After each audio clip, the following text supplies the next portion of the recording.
चला मुलांनो, आज आपण वर्तुळ आणि वर्तुळातील त्रिज्या, व्यास, जीवा आणि केंद्रबिंदू यातील माहिती पाहूया.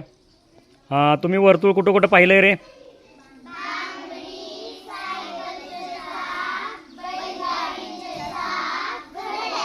बरोबर आहेत. हे सर्व काय वर्तुळाकार आहेत.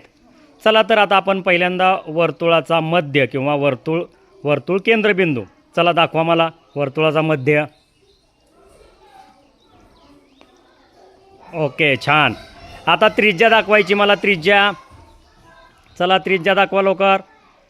Very good. ह्याला काय म्हणायचं रे? वर्तुळाची त्रिज्या. आता व्यास दाखवा. ह्याला काय म्हटलं जातं? व्यास, वर्तुळाचा व्यास. आता राहिलं काय रे?